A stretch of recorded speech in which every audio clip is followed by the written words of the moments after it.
And we are live on a Friday night. What is going on, members of the J area? My name is Jose Ramos Jr., and welcome back to another live stream following a Friday night SmackDown. What's going on, pro wrestling fans?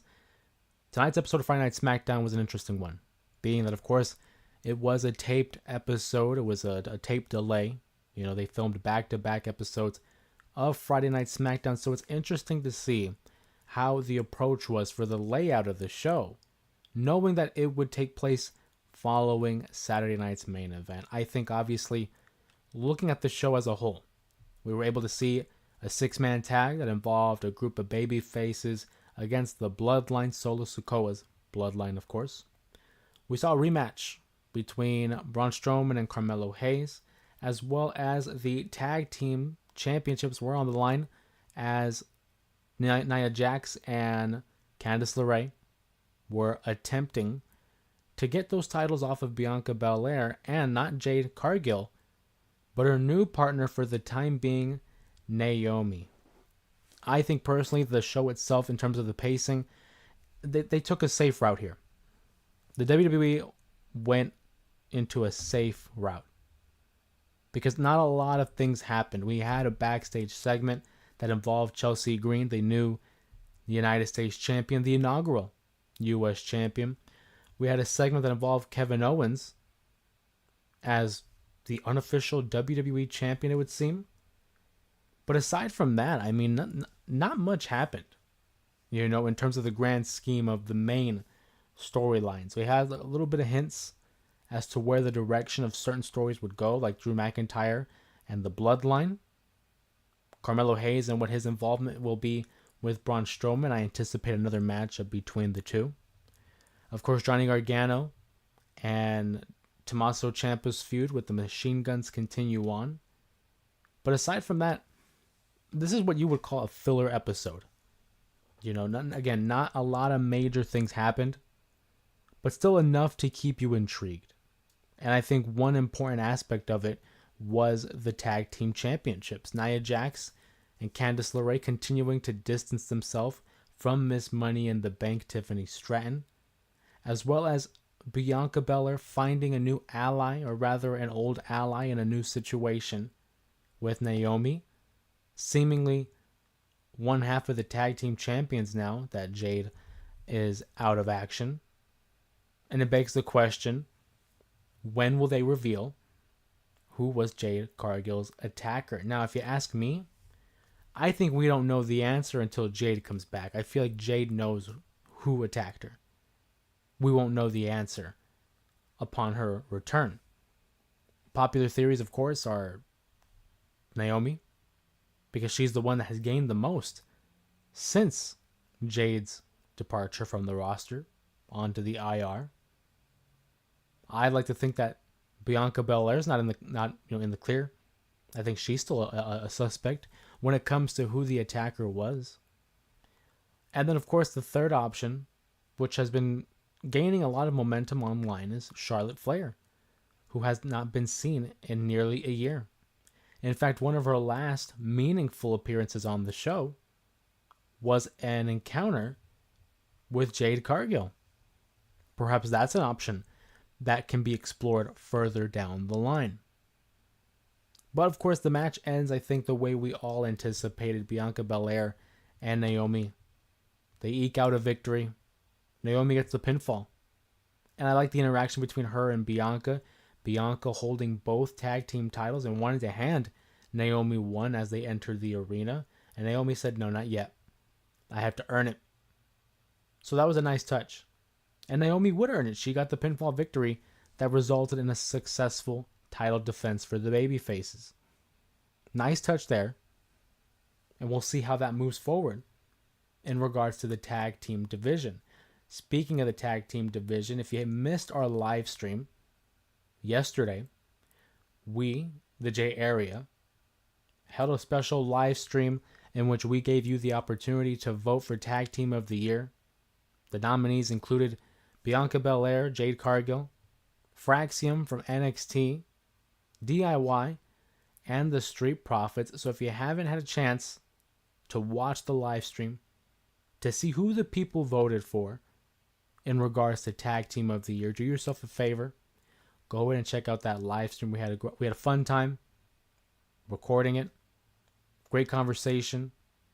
Great pieces of information when it came to the tag team division, as well as future installments of the J Area Awards. We've done other awards like Feud of the Year, Women's Wrestler of the Year, all in relation to the WWE.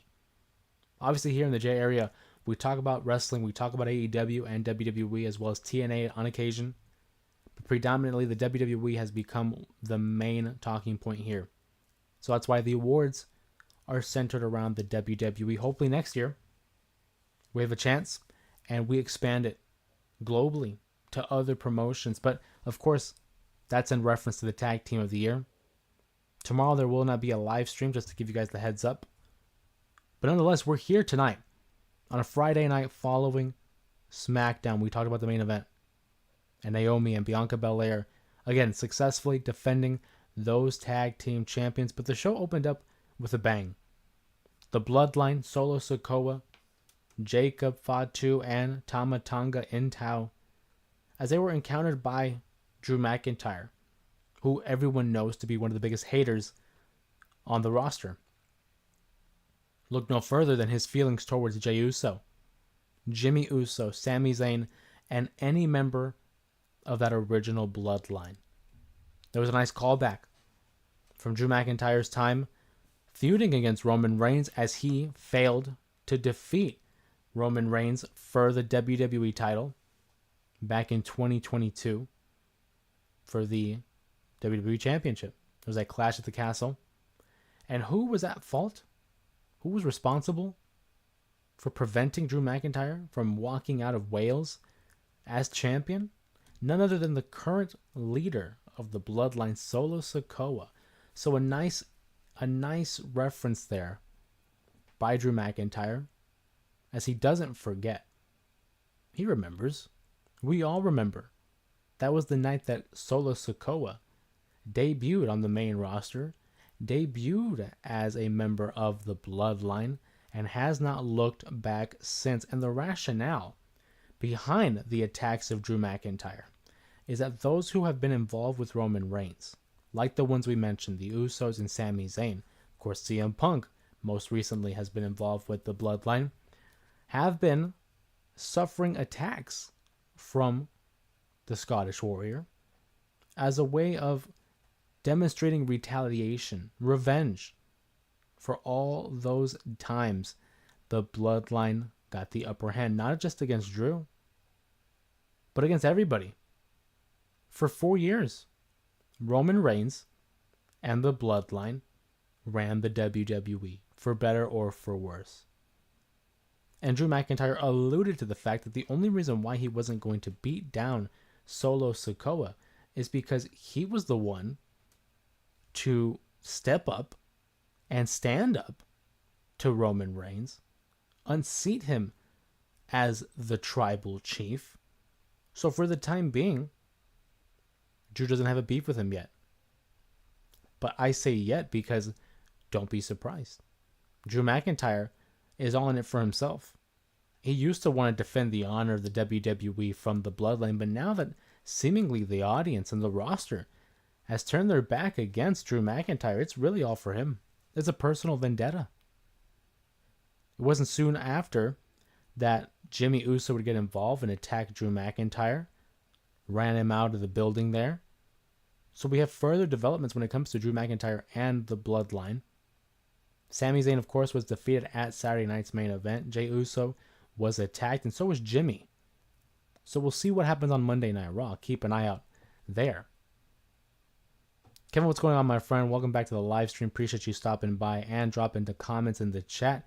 Kevin says, Drew's Claymore is a top 3 finishers for me. Drew's Claymore is very versatile. It's become one of like those moves like the RKO, the super kick, where you can hit it anywhere. And it doesn't matter the size of the opponent. You can hit it from all points of the ring.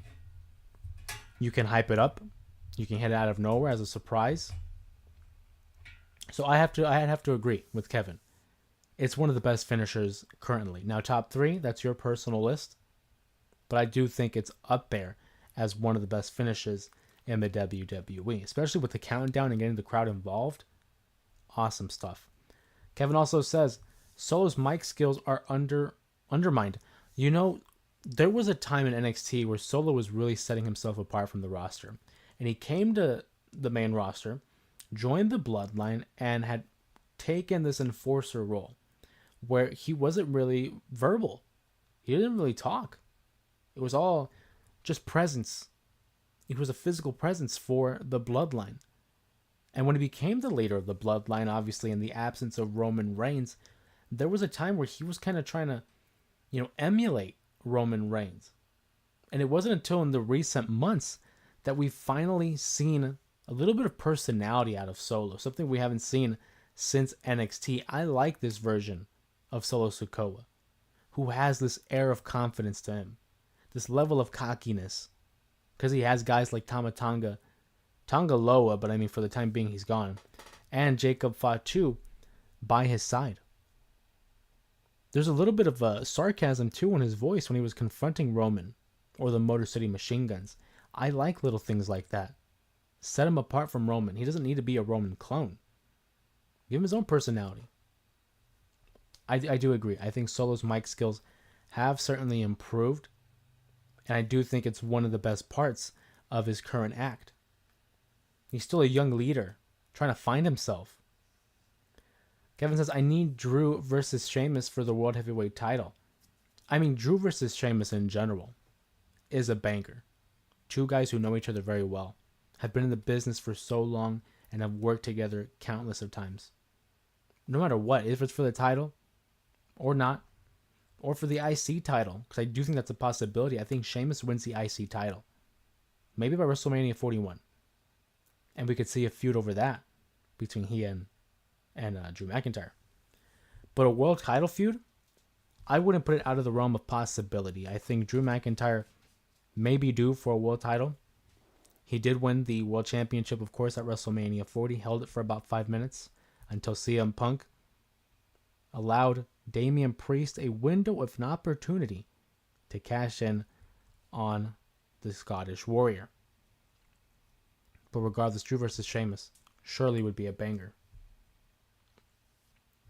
Other news on the card, of course, on SmackDown, we did have a matchup between Alex Shelley and his former protege in Johnny Gargano, and DIY with a new level of attitude.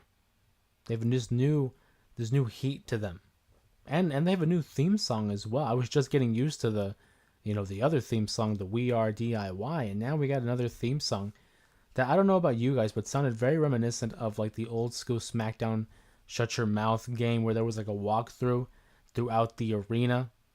It sounded kind of generic. Maybe it'll grow on me, but I don't know. I was just getting used to the other one. But nonetheless, Johnny Gargano gains a victory over Alex Shelley. Of course, holding the tights. What else is a heel to do?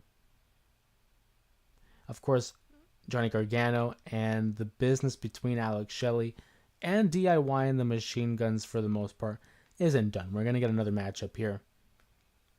I think we're going to get a rematch for the tag titles. Probably on an episode of SmackDown. But I had to say, when it comes to the Motor City Machine Guns, what a revelation to see them on SmackDown. I don't get tired of their entrance, the presentation, the pyro, the music. It's fire. I love what they're doing with the Machine Guns. And already having them on this pedestal, really. Presenting them as a credible tag team. Winning the tag titles in just their second and third matchup. Huge. Huge. And we're putting over the fact that they know, or rather Shelley knows Gargano pretty well. Investment. You want that type of investment in the story. So I'm a fan. Maybe we'll see Ciampa versus Sabin. We'll see. Other stuff on the card.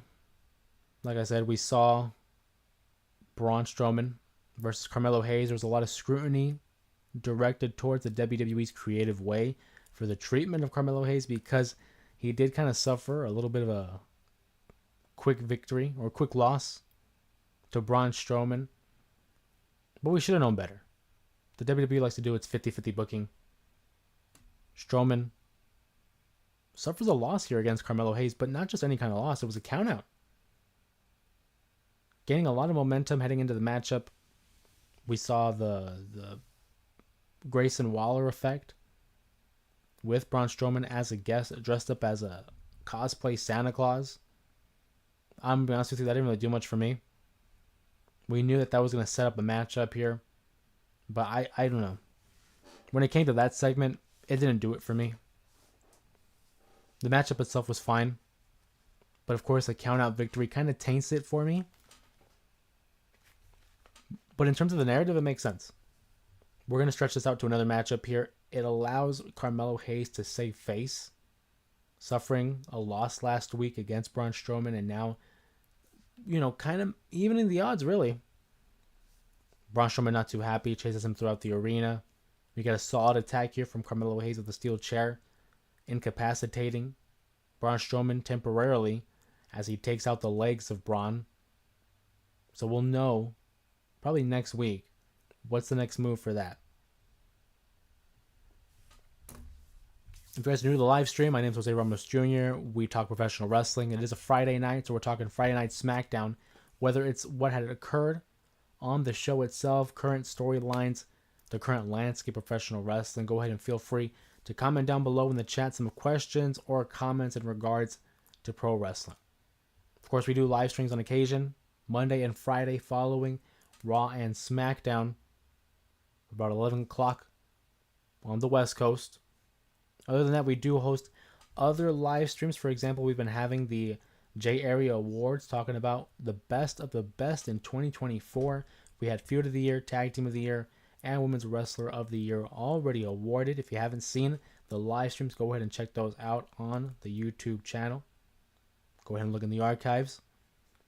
It's your opportunity to voice your support and voice your opinion for some of your favorites. Like I said, this is a YouTube channel by a wrestling fan for wrestling fans. You're as much in control as I am. Aside from that, we also have the J Area Wrestling Podcast, which is uploaded every Monday, and the Friday 5 counts, which of course is in the title. It's on Fridays. So again, if you haven't seen the Friday 5 count this week, I talked about my 5 personal favorite matches in the WWE within the last 12 months. So I hope you guys check that out, and let me know what were some of your favorite matches in the chat. Let me know some of your favorite matches in 2024. Whether it's WWE or not, go ahead and sound off in the chat and let us know what were some of your favorites in the past year. But as we talk about Friday Night SmackDown, I know there's a lot of criticism when it comes to these taped shows. One because of the spoilers.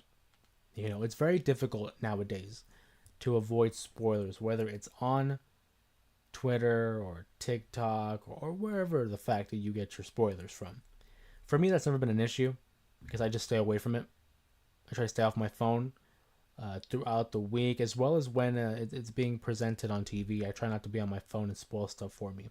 But another complaint also is the quality of the show kind of takes a dip when it's a taped show. As we've seen today, it kind of suffered from it. They tried not to give away too much of what happens at Saturday night's main event, obviously because this show was taped prior to Saturday night. So that's why I meant it was kind of balanced in the sense that these backstage promos involving Kevin Owens and Chelsea Green really balanced out what was happening in the ring, which was new stuff that didn't have anything to do with the event of Saturday night. People also say that they shouldn't be doing these tape shows. But the one thing with that is it gives people an opportunity to spend time with their family, especially this time of the year. I'm all for it. Yeah, it does take a hit in terms of quality, but to see and know that these people are getting an opportunity to go home, enjoy some time off, get a little bit of R&R with the family, especially during the holiday season, how can you get mad at that? I certainly can't get mad at that. Muhammad, what's going on? Welcome to the chat. Appreciate you stopping by on a Friday night for the WWE Friday Night SmackDown. We're talking what had happened, what will happen, and also what we liked about 2024. What were some of your favorite matches, some of your favorite moments or favorite stars in the year 2024 in pro wrestling. Muhammad again with the positivity here, hoping everything is well in terms of health, and same with everybody in the chat. He can't wait to see what we have in store. Well, it is a Friday night. And I don't know about you guys, but Friday night's a pretty good night for a fight. And I think Friday Night SmackDown consistently has been a solid show. Obviously, with the helps of like Cody Rhodes and the Bloodline, has consistently made a good show. Tonight we didn't get that. Roman Reigns was not in attendance. Jimmy Uso was there for a moment there. And obviously, Cody Rhodes having suffered pretty major injury here. You know, a package pile driver by no standards is a joke. You know, we've seen some pictures of Cody Rhodes in public. He has a neck brace on, selling the injury for sure, which is fantastic. Not the injury, but of course that he's selling it. We don't know when he'll be back. We don't know when Cody Rhodes will be back. I'm anticipating for the first episode of Raw on Netflix. I find it very difficult that they would not have him there in some capacity, given that it's going to be a huge event. They're really building it up as a premium live event. We have a few matches already on the card. Tribal Combat for the Ula Fala, Roman Reigns versus Solo Sikoa, the latest installment in the Bloodline saga. We also have the Women's World Champion, Liv Morgan, defending her title against arch nemesis Rhea Ripley, which I predict we will see a new champion. Also, CM Punk versus Seth Rollins are set to do battle in a grudge match, essentially 10 years in the making for these two. And what will be the main event? It's going to be between Punk and Rollins, or Roman and Solo Sikoa. I could see it go either way, but we'll have to wait till January 6th to get that answer. Sorry to hear that, Muhammad. Muhammad, he comments that he's doing well, going through difficult times currently, just hanging in there at the moment. I'm sorry to hear that, but I hope everything turns around in your favor. 2024 is coming to a close, so I'm hoping that 2025 treats you even better. But I appreciate you stopping by and also being a part of the chat here and the live stream, as you have been for the last few live streams. So thank you for that. Kevin Owens, again, a big talking point when it comes to SmackDown, is parading around with the Winged Eagle title. Something that we talked about here on the live stream as a possibility. I am a member of the crowd that thinks that Kevin Owens should continue to parade around with the tag titles. He's alluded to it online that he is the actual champion and that he plans on defending that title for the next few events. And I think that's what he should do in all sense of kayfabe. Cody Rhodes technically suffered a loss at Saturday night's main event, of course, in the mind of Kevin Owens. He had the match won, pinned him in the middle of the ring, although there wasn't a referee to record the pinfall. So in Kevin Owens' mind, he is the rightful WWE champion. And of course, being that he disposed of Cody Rhodes via the pile driver, there was no one to stop him. There's no proper representation of the WWE champion, so Kevin Owens takes it upon himself to present himself as a champion, essentially. We've seen promotional posters with his face on it, covering Cody Rhodes. I do think it culminates in a matchup where it's champion versus champion. Maybe a ladder match. I'm a big fan of ladder matches, so I'm hoping that in some fashion we see Cody Rhodes versus Kevin Owens to crown the true WWE champion. Go ahead and let me know in the chat. What are your thoughts on that possibility? Are you a fan of the Winged Eagle title? What are your thoughts on Kevin Owens and his attack on Cody Rhodes? And when do you think Cody Rhodes makes his miraculous return following a vicious attack on Saturday night's main event that rendered him injured, essentially? I mean, he's walking around with a neck brace, had to get stretchered out by the vicious attack of a former friend. Now imagine if Kevin Owens really didn't like him, because that's his friend, or was his friend. I can only imagine what will be in store for a guy like Sami Zayn, who Kevin Owens has made it very clear has a beef with Sami Zayn. I mean, in the past at least. In recent times, they've made up, they've made peace. But given that Sami Zayn is realigning himself with the bloodline, I don't think Kevin Owens would really appreciate that. He's, again, talked about it during an interview within his car, that Cody Rhodes teaming with Roman Reigns is a slap in the face to everybody who had fought for a better WWE and helped Cody win that WWE title. So what would it be like? What would the reaction be like for a guy like Sami Zayn, who essentially expedited the breakup of the bloodline? That chair shot at the Royal Rumble in 2023 really sped up the process when it came to the cracks within the WWE's latest dominant faction. And of course, keep in mind, it was around that time that he was trying to recruit Kevin Owens, or rather Kevin Owens was trying to recruit Sami Zayn and get out of the bloodline. They won Tag Team Gold at WrestleMania 39, defeating the Usos. So there's a lot of story there. We've seen the betrayal in Ring of Honor. We've seen the betrayal in NXT. Even on WWE TV, we've seen them battle it out. But I feel like this next breakup between the two probably would be the most impactful.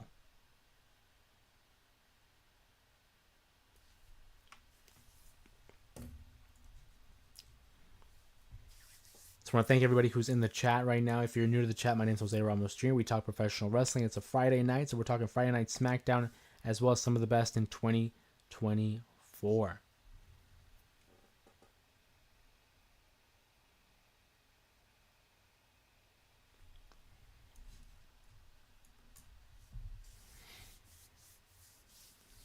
But yeah, being that it was a tape show, by their usual standards, I thought WWE kind of took their foot off the gas here. And I can't fault them for that, actually. We have big shows coming up with obviously the new SmackDown, January 3rd. It's being reported that's going to go to 3 hours. January 6th, the debut of Raw on Netflix. And once we get to that Raw on Netflix, that's going to be the unofficial start to the WrestleMania season. I know we talk about the Royal Rumble, but this show really feels like it's going to dictate how the next few months of WWE storytelling shape up. So I won't fault them for having a slow show tonight. You want to save those big hitters for the WrestleMania season. Muhammad asks, when will Randy Orton and Vince and Brock Lesnar come back? Vince is not coming back, which is a good thing. Vince McMahon should not come back at all. How that ended is all you need to know. Vince McMahon has no place in the current regime of the WWE since Triple H and Nick Khan and TKO have taken over the WWE. It's been doing business. It's been doing fantastic. Not only in terms of a business standpoint and a profit, but viewership, attendance rate, critical acclaim, audience reaction. For me, I think Vince, he's done. He's not coming back. Randy Orton, I'm thinking the Royal Rumble. I'm thinking he makes a return at the Royal Rumble just in time for WrestleMania 41. Brock Lesnar is the only one. This is a wild card. I don't know when he comes back or if he comes back. Obviously, with the lawsuit going around with Janelle Grant, a lot of touchy stuff there. It was alluded to the fact that Brock Lesnar may have been involved. We don't know that to be certain. But with that still hanging over the, in the balance, I would not hold my breath on a Brock Lesnar return. At the same time, what is there else to do for him? The only match that I can see taking place is him versus Gunther. That's a matchup I would love to see. But I mean, I don't know. I don't see that happening. Kevin says, recently was watching the story of Rock versus The Big Show, 99 to 2000. His physique back then was insane. What a storyline, too. I mean, this is around the time that the Royal Rumble event, right? The Rock and Big Show were the final two. And in one of the more controversial endings, The Rock is on the shoulder of the Big Show, and the Big Show tries to tip him over, but he grabs onto the rope and is able to hold his own momentum and allow the Big Show to swing out of the ring. The only thing is, the footage captured that The Rock's foot hit the ground first, and he technically lost the Royal Rumble. The record books say that The Rock won that Rumble, but he technically lost. So they had a matchup at No Way Out for the number one contender spot at WrestleMania, and the Big Show wins. So that Royal Rumble spot, very, very like interesting to know that. Here's my thing too. Was it supposed to be that way? Because I highly doubt that the WWE wanted to win or have The Rock win the Royal Rumble. And only to take it away with the Big Show, it kind of muddles it. And then at this time, Cactus Jack, Mick Foley, is retiring from the WWE, suffers a loss against Triple H. So initially, when you really look at it, it should have been Triple H versus The Rock at WrestleMania 2000. But because of the controversy at the Royal Rumble, Big Show's kind of added to it. And for some reason, Mick Foley comes out of retirement like 3 weeks later, and it's made into a fatal four-way. The build-up to WrestleMania 2000 is certainly something to look at. Muhammad says Shane McMahon, perhaps. Shane maybe, but because of the affiliation with the McMahons, I just don't see it happening. I think we are more likely to see Shane. If we're talking on air, I think we are more likely to see Shane maybe on AEW TV than WWE. I just don't see it. Now, maybe in the Hall of Fame. I think that's a strong possibility. But I just think it's too soon. Jose, you are a WWE encyclopedia. My guy knows every match.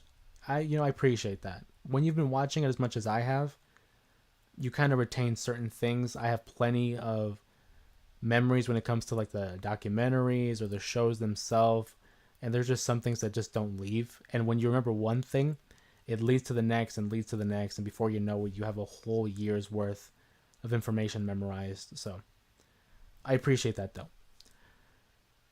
What's going on, Hector? Welcome to the live stream. Appreciate you stopping by. He says, hello, my man. Tonight's show had a different vibe. For some reason, I couldn't get into it.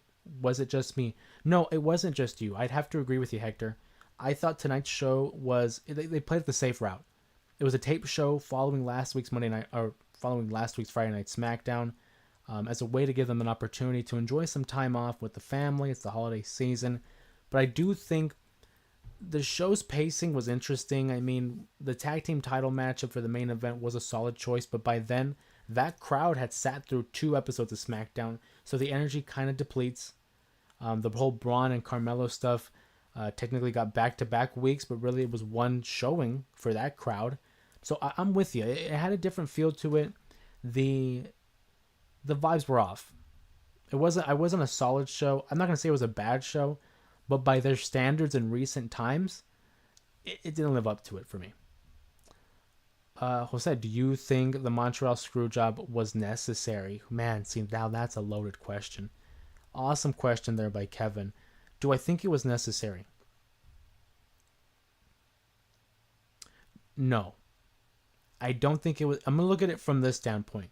The reason the Montreal Screwjob had taken place, Vince McMahon offers Bret Hart a 20-year contract that he's no longer able to fulfill. So they want to work out a deal to maybe restructure that. But again, rumors and speculation say that Vince McMahon spoke with Bret Hart and said, take the WCW offer. They're going to give you more money. They're going to give you a guaranteed contract. But this is around the time that Bret Hart's the WWE champion. He held the title. He won it at SummerSlam 97, defeating The Undertaker, of course, with Shawn Michaels as a special guest referee. And they're leading into Montreal. And there's already the well-documented beef between him and Shawn Michaels. Shawn says, I won't drop the title to you. Bret immediately, he holds a grudge. Both of them have a grudge towards each other. And that leads to speculation that, not even speculation, Bret Hart says he won't drop the title to him, let alone in Montreal. He's willing to do it the night after and vacate the title on Raw. And Vince wasn't willing to do that. He wasn't willing to take the chance. I feel like Bret Hart's a man of his word, and he would not have taken that title to WCW. I don't know him personally, But based off of what we know and what we've seen of Bret Hart, I would trust his word. So I don't think it's necessary. But seeing it from Vince's point of view, I get it. I get it. It's a business. You don't want to see your title over on the other channel, especially with the treatment of the women's championship when Medusa, formerly known as Alundra Blaze, took the women's title, brought it to Nitro, and dumped it in the trash. He didn't want to run that risk. So was it necessary? Maybe not, but I get it. I totally get it. And it set in motion a ripple effect in pro wrestling that is still felt to this day. In fact, there was a video that we had uploaded earlier this year where I talk about how the Montreal Screwjob led to the formation of AEW. That was an earlier video that we made earlier in the year. Go ahead and look into the archives and see that. I hope you guys watched that. It was a fun video for me to film, especially being that it was one of the earlier videos that we had in the infancy of this channel. Kevin says, shout out to TH14 because I've been watching so many classics stories. You know, it's so cool to see a lot of these outlets, a lot of these channels revisit the past. I pride myself in being able to capture a lot of what's going on in present day, whether again it's WWE or AEW. But there are a lot of times where I like to just go back in time and revisit and relive a lot of the classic stories and classic matches and remind you why you became a fan in the first place. So I would definitely love to do a lot more classic stuff. We have a membership coming up fairly soon. I know we talked about this. We need to have an hours requirement met in order to unlock the membership feature. Once we get that membership feature up and running, I want to be able to do more exclusive content for members where we will, react to matches. We'll discuss past shows. There's a lot of stuff in the chamber that we have in terms of concept for the exclusives. So keep an eye out for that. I want to do a lot more exclusive content for the memberships. A lot of the members of the J area have been great at being consistent with these live streams and just showing up. And I want to be able to present you guys a wide variety of other content, not just the live streams and the podcast here on the regular channel, but on the membership aspect, adding more to your buck. Mohammed said, speaking of The Rock, we have to get him and Roman Reigns before it gets too late. The Rock is not getting any younger. It is a dangerous game. The match was supposed to take place at WrestleMania 39. Couldn't work it out. Scheduling conflicts. Then WrestleMania 40. But the pivot happened, and we got Cody Rhodes winning the championship. WrestleMania 41. Ideally, big fight feel, Las Vegas, Nevada, the fight capital of the world. Two of the biggest stars in all of WWE history. Roman Reigns and The Rock. It would make perfect sense to have that at WrestleMania 41. But reports, again, they're just reports, so they're not concrete, but it gives us an idea of where we're heading. Reports are saying that The Rock may not be ready for WrestleMania. Whether it's scheduling conflicts, whether it is a physical thing, it might not happen. And I agree with you. The Rock isn't getting any younger. We have to have that matchup happen. If it's not 41, it has to be 42, right? It's the never-ending commitment with The Rock in Hollywood. I mean, we knew it was a thing. 2004, he leaves the WWE. Well, rather, it was 2002 he left. But it was really 2004 was like when we saw him leave for 7 years. And his commitment with Hollywood. I get it. It's a business. He's making a lot of money making movies. But when it comes to pro wrestling, there are so little opportunities for these dream matches. We talked about Roman Reigns. Should have happened once, should have happened twice. Now is our third option, or our third chance here. The Rock missed out a lot in pro wrestling. If you think about it, The Rock enters the WWE in 96, Madison Square Garden Survivor Series, and leaves his full-time gig in 2002, SummerSlam, but then leaves the WWE at WrestleMania 20 for good for about 7 years. So we're looking, The Rock is really on top for about what, 6 to 8 years, give or take a couple of hiatuses. Miraculous to think that The Rock in 6 to 8 years became one of, if not the biggest star in the company. Muhammad says they feared The Rock will get hurt again. That's the main concern there. And that's why it was smart for them to have that tag match. To have Cody and Seth versus Rock and Roman. It takes a great load off of The Rock. It's not that they have to focus on him and his physical capabilities.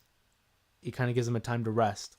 And on top of that, it also helped the fact that they didn't really have to follow the rules and regulation of a standard tag match, but rather kind of make it up as they go as like a no DQ type of a tag match.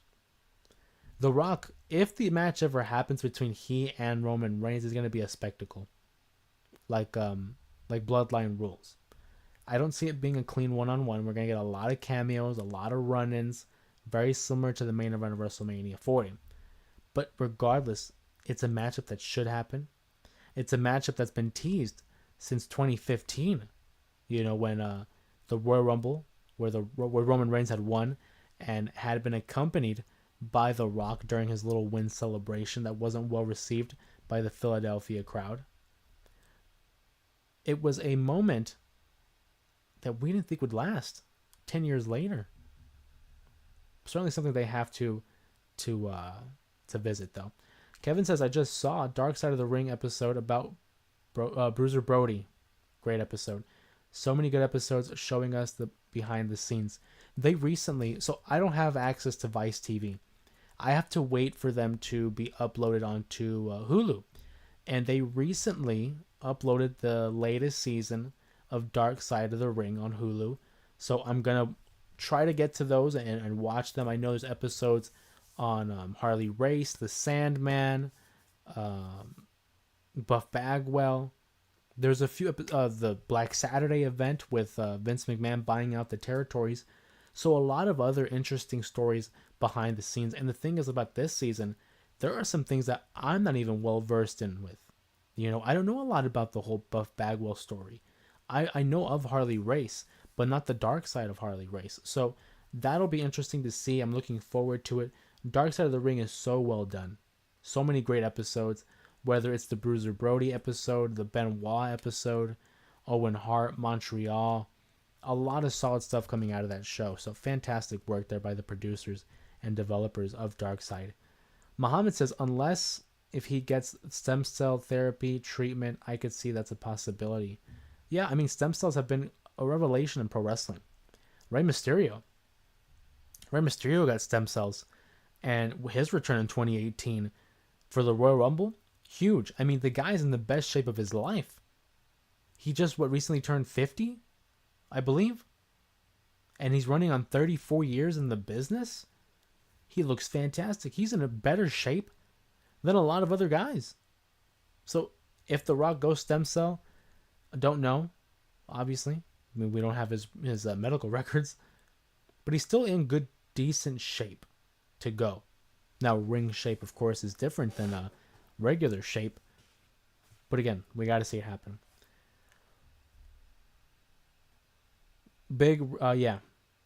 Rest in peace to Rey Mysterio Sr., who had passed away at the age of 69. Not to be confused with Rey Mysterio's father. Rey Mysterio Sr. is Oscar Gutierrez's uncle in real life. The original Rey Mysterio, who had given the blessing to Rey Mysterio, who was originally known as Colibri, aka Hummingbird. He gave him the blessing about a couple years into his run in professional wrestling. Although many people, I don't think, know his contributions or recognize his contributions to the business, I think the underlying fact that without Rey Mysterio Sr., there is no Rey Mysterio Jr. His significance on his nephew and just the inspiration that he was to Rey, as well as many folks in the lucha libre. Big rest in peace to Rey Mysterio Sr., 69 years old. Speaking of the lucha libre and Hispanics, Kevin brings up a great point. Super Crazy was fire. Super Crazy. So here's the thing. I grew up at a time where I wasn't able to see ECW because when I was watching, it was already gone. It was already, bought out, went bankrupt. And so my first introduction to Super Crazy was the Mexicools. When him, Psychosis, and Juventud Guerrera came out on the John Deere lawnmowers, and they had that stereotype, which I laugh at. But that was my first experience with Super Crazy, and then going back and watching in the archives his work with ECW. I recently watched an ECW episode, 2000. It was a three-way dance between Super Crazy, Tajiri, and Mike and Little Guido, Nunzio. And it's just the things that he was doing, the moonsaults, the fluidity in which he was acrobatic. I mean, awesome. Super Crazy. Super Crazy was super crazy. Hector asks, Jose, how long have you been watching wrestling? It sounds like you know your history. I see books by your side. How many do you have? I've been watching. So, okay, I'm 26. No. Yeah, I'm 26. I had to think about it. Once I hit 25, I just started losing track. I'm going to be 27 next year. I've been watching professional wrestling since the age of 2. Now, whether or not you want to take that as a legit answer, that's up to you, but it's the legit answer.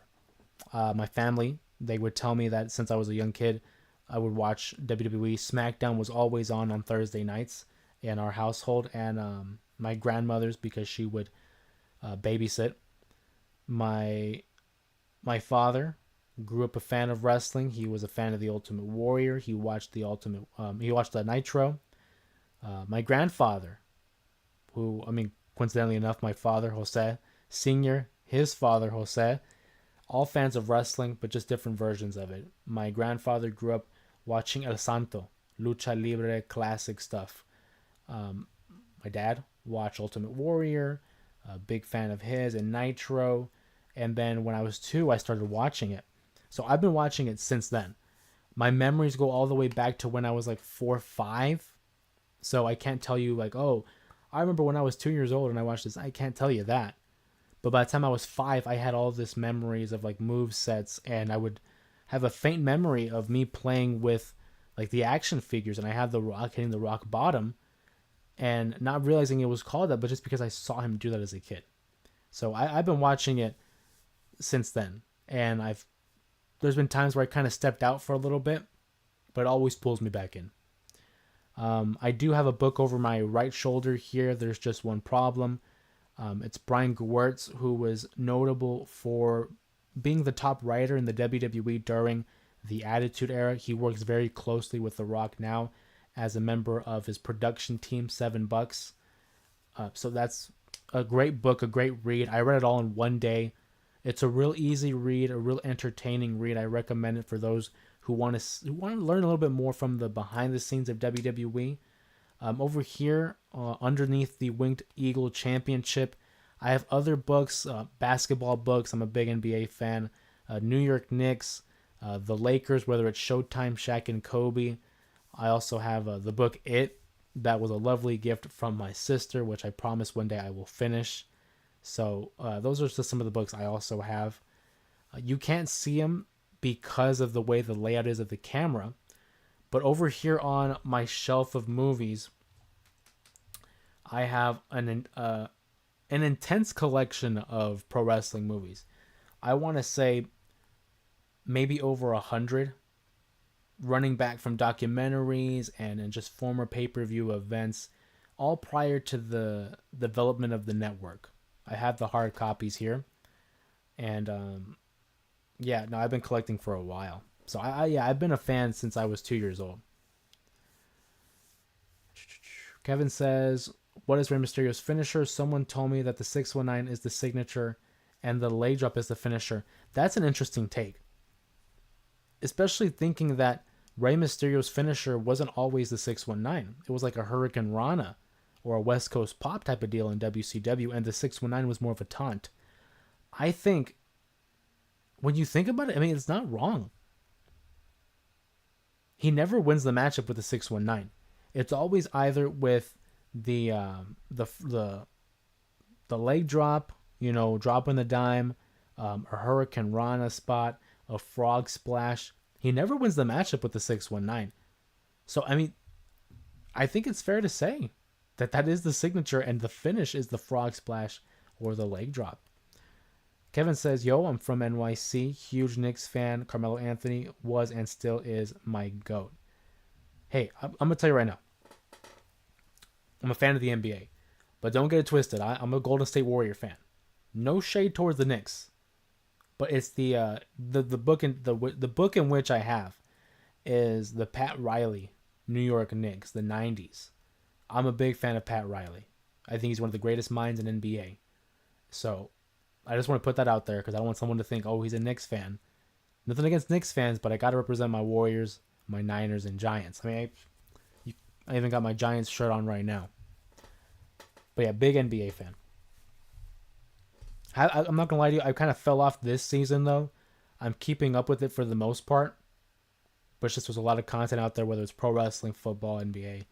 So I keep up with it. Thankfully, because of a show like Inside the NBA with Kenny, Shaq, Ernie, and Chuck, that definitely is one of the best shows I've ever seen for sports and also helps me keep up to date with the NBA. Sean, what's going on? Welcome to the live stream. Appreciate you stopping by. We're talking pro wrestling. We're talking Friday Night SmackDown. A little bit of history there and a little bit of basketball too, apparently. Kevin says, thoughts on Oracle Arena. Oracle Arena is one of the greatest arenas.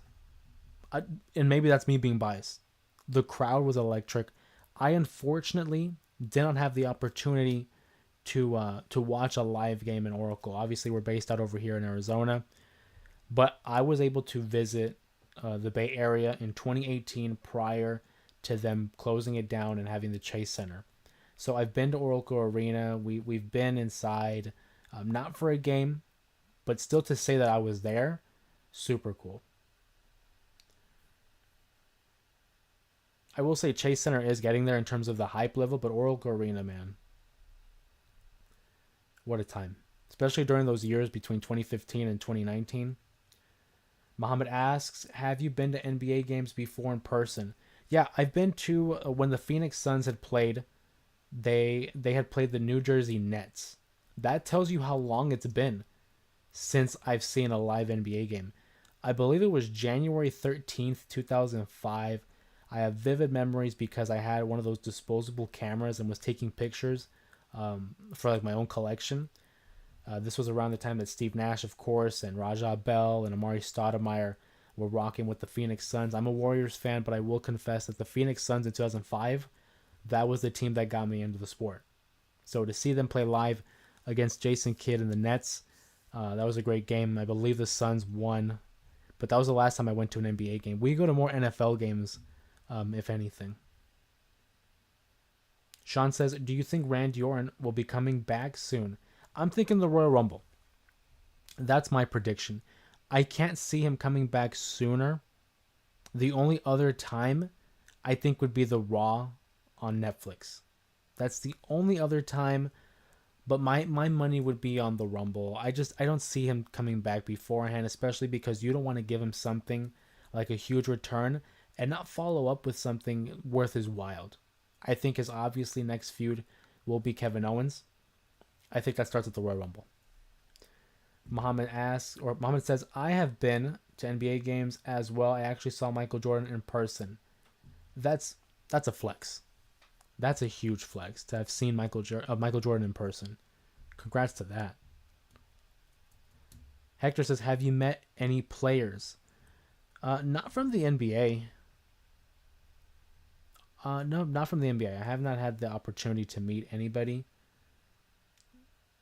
Players I have met at NFL, I met NFL players. I had the opportunity for my 21st birthday. We went to Las Vegas, Nevada, home of WrestleMania 41, quick plug.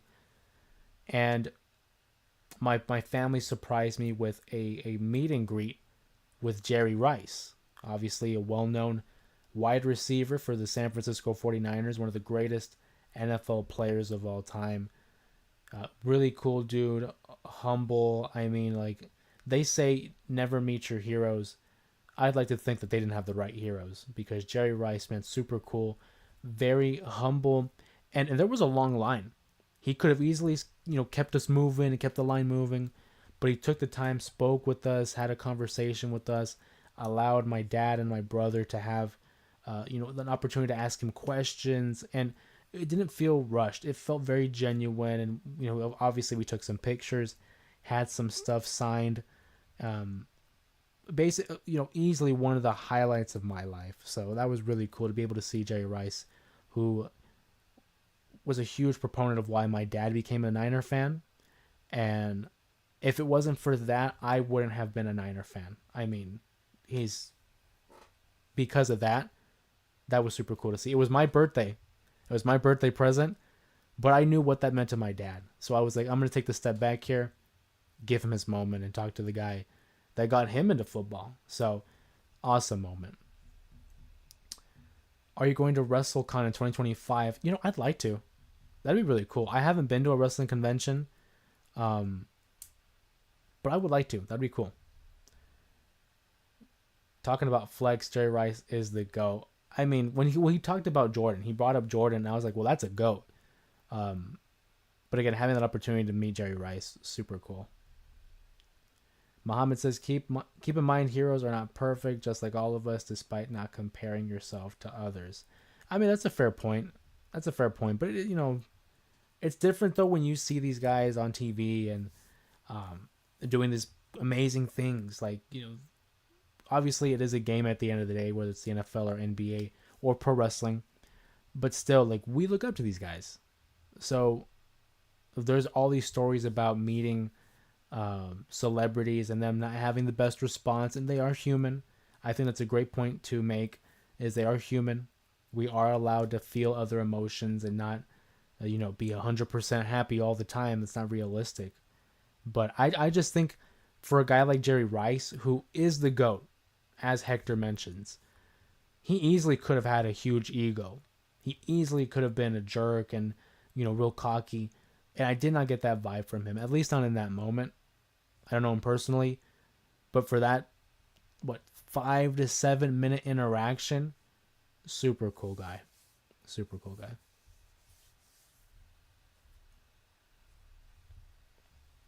But yeah. Oh, you talk about WrestleCon. I would love to go one day. That'd be cool.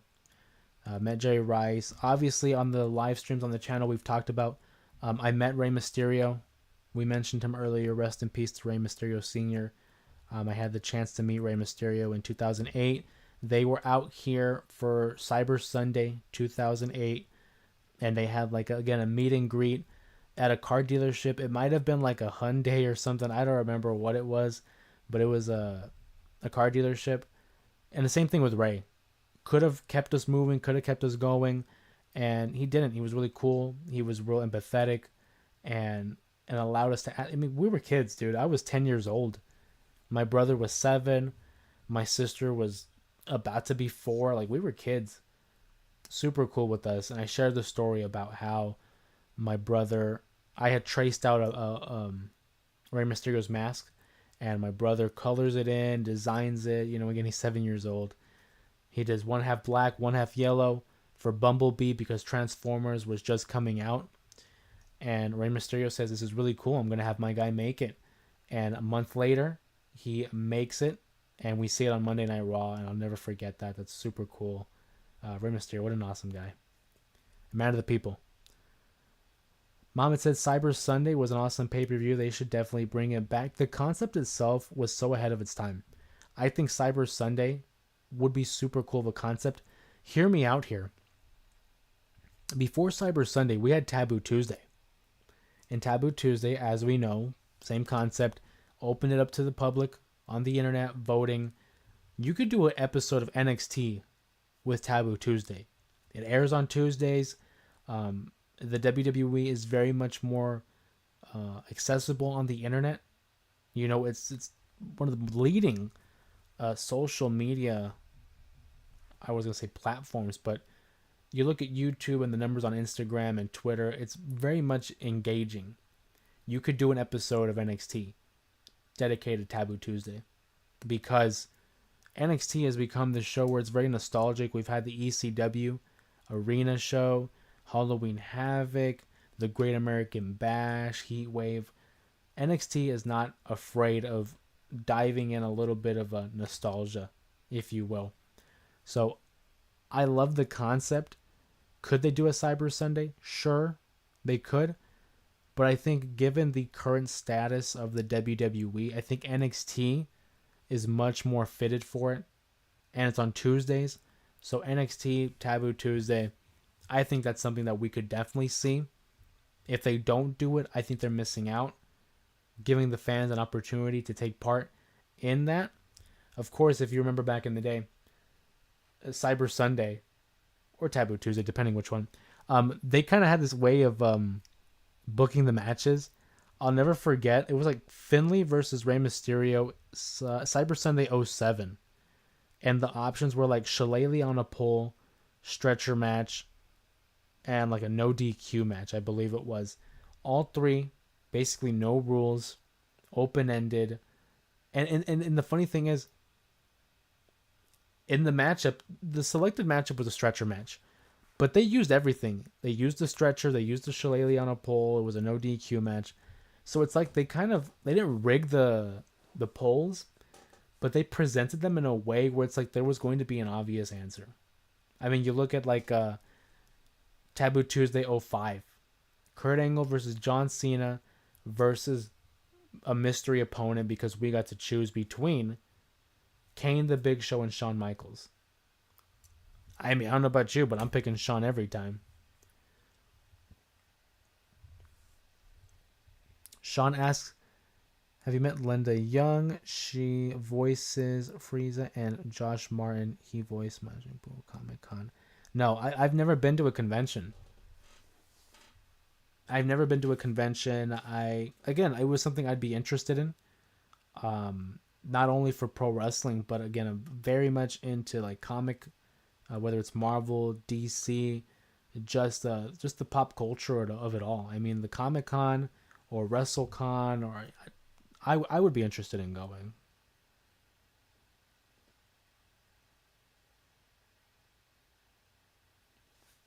But that's for another time. If the opportunity were to ever present itself, that'd be cool. I would love to. Given the current, climate of my life right now, it's kind of tough between balancing, work life, personal life, and obviously this, which has become personal and work, as you in the screen. But if it ever presented itself, I would love to. I would love to.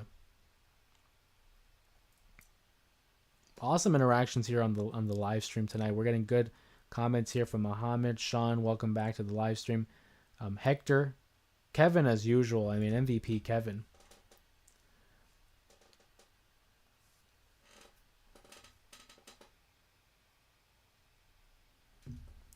But yeah, just to keep an eye out. Tomorrow night, we'll not be having a live stream. We're having a family get together, a family reunion for the holidays. So it won't be available tomorrow. Monday's the episode of the J Area podcast. Throughout the week, we always do our little clips from the podcast, and then we'll continue doing the J Area awards. Obviously, some awards that we haven't handed out: Male Superstar of the Year, Match of the Year, Return of the Year. Still quite a few other topics and categories to address for the J Area awards as we reach 2025. I want to hear from you guys in regards to 2024. What were some of your favorite moments in pro wrestling that had occurred in 2024? Or maybe what are some things you're looking forward to in 2025? What are some dream matches, some dream scenarios? We talked about how we would like to see Sheamus versus Drew McIntyre fight it out again, possibly over a world title. I think it's more likely going to be the IC title, but it's okay to dream. I did mention too about the membership. We're getting really close. We need to have 3,000 watch hours to unlock the membership here on YouTube. Last time I checked, we are just under 2,900 hours. We are vastly approaching 3,000, thanks in large part to the live streams. You guys coming out and participating, showing up and showing out really has made a difference here on the channel. And when memberships are open, I would love to present more content for you guys, as well as a variety. I talk about having maybe watch alongs for certain matches or shows, in-depth reviews of classic matches, just something to look forward to. I know a lot of our stuff here on the channel is relegated and focused on the current product, but I would love to do more deep dives on the past, whether it's storylines, good and bad, because there's plenty of both, matches, rivalries, more live streams that present you guys the opportunity to take even more control of the channel itself. So keep an eye out for that. We'll go ahead and notify you guys in the community tab and keep you guys up to date. Muhammad brings up Cody Rhodes finishing his story. I mean, it's probably the best part of WrestleMania. One of the biggest moments of the year. The culmination of a whole career. I mean, you look at what Dusty Rhodes and his career was built on. He never won the WWE title. His son, Dustin Rhodes, never really got close to it. And Cody being able to fulfill the destiny of the Rhodes. And how about a Rhodes holding the WWE title to conclude WrestleMania 40? You can't make it up. Awesome stuff. Muhammad says CM Punk getting the last laugh in Drew McIntyre's heated feud. Hell in a Cell. And you talk about WrestleMania 40, Cody versus Roman, and Punk versus McIntyre, Hell in a Cell, were two of my favorite matches of the year. From a storyline standpoint, from a in-ring standpoint, those two by far, I think, were the best matches of the year. And it did so much for everyone involved. Cody Rhodes, obviously, he's the man. He's the face of the company, the current WWE champion, whether or not Kevin Owens chooses to accept that. And then you look at Roman Reigns, who that was the beginning of his babyface turn. Huge stuff for Roman, and kind of humanized him. Developed a little bit of sympathy for him as well. Punk winning a major feud against McIntyre in, I think, the best Hell in a Cell match in recent memory. And then Drew McIntyre, although he lost the matchup, the heat that he was able to garner throughout the last 12 months has helped usher him as a legitimate player in the WWE. He's already won the WWE title.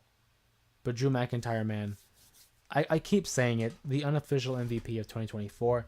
Muhammad continues saying Drew McIntyre did pray for CM Punk to get hurt and injured and missing WrestleMania. I get that Punk is injury prone. That promo following the injury where Drew McIntyre says, I prayed for this. What a bar. What an absolute bar. That really set the foundation of what the next several months would be between Punk and McIntyre. You said Punk is injury prone. I hate to say it, but I mean, you saw his last few injuries in AEW, the broken foot, his elbow, was it his labrum? Maybe I'm not remembering correctly. It's getting kind of late. And then obviously this latest injury at the Royal Rumble. I hate to say it, but yeah. Every time Punk wrestles, I'm very cautious. I'm like, I don't want to see him get hurt again. We've seen with this last injury, though, he was able to make it work and still stay on TV and be a presence and really add to the product. But it's very difficult to watch, knowing that at any moment it could all be done with. Ryback prayed as well, not only Drew McIntyre. What CM Punk do in order to not injure? I mean, I don't think there's anything you can do. In Punk's case, when he was in AEW tag teaming with FTR, and he jumped over the railing and broke his foot, there's nothing you can do with that. The only thing you can do is just don't do it. It was a freak accident. The Royal Rumble injury with Drew McIntyre and the tricep injury, it was an accident. There's nothing you can do about it. You can only hope that your body keeps up, but the older you get, your body starts to turn on you. So, I mean, I don't think there's much for him to do. Just continuing to stay in shape, eat right, train right, and work smart. I don't know. I don't think there's much you can do. Ryback, the less we hear about Ryback, the better. I was never a Ryback guy. Even when he was getting over and the crowd was pushing him and he had like the Goldberg like winning streak and fought CM Punk for the title, I was never a Ryback guy. And then with his whole internet persona, I just don't know. Practice, rehearse things, and practice doing that can help injuries. But even then, okay, you say practice and rehearse things. In theory, that works, right? But I feel like it's very similar to like training for the NFL. There's a difference between like practice speed and actually in-game speed. It's different. It's a different level of adrenaline. It's a different level of hits. It's different. So in theory, yes, practice makes perfect. Rehearsing things can make it more simple for your body to get trained for certain reactions. But it's different when you're in the ring. And not everything goes according to plan. Sometimes these freak accidents happen. Look at Armageddon, which occurred in December. Armageddon 2006, Joey Mercury. It goes down as one of the most horrific injuries that I've ever seen. It costed Joe Mercury a lot of his vision. It was an accident. Sometimes these things just happen. It's a shame, but it just happens.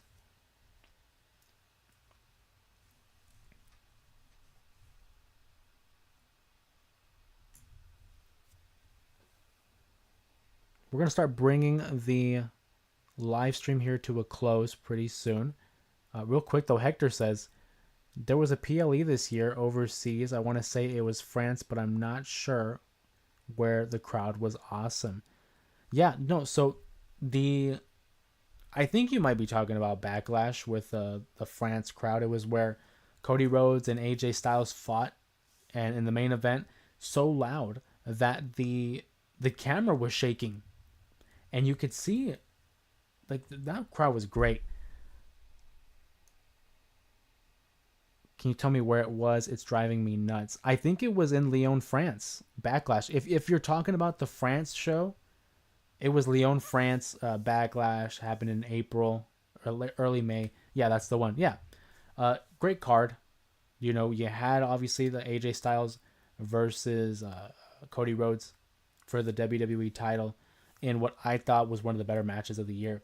One, because you have an all-around talent like AJ Styles, generational talent. One of the greatest to ever lace them up. And then Cody Rhodes, fresh off of a victory at WrestleMania 40, riding an all high. And the crowd elevates it. It was already going to be a great match, but the crowd took it to another level. For me, that was one of the best matches of the year. I remember there was also Jey Uso against Damian Priest for the world title. I enjoyed that. It was our first hint, our first taste of Jey Uso as a legit main event. I know he went by main event Jey Uso, but he was finally getting world title opportunities. So that was awesome. Lyon, France, though. Solid show there from Lyon. And in Backlash, I thought was good. A great show. A lot of great overseas shows, though. Bash in Berlin, I thought was awesome. Their Toronto crowd and Money in the Bank, I thought was good as well. Vancouver had Survivor Series. I love that aspect of WWE now, that it's really global. It's World Wrestling Entertainment.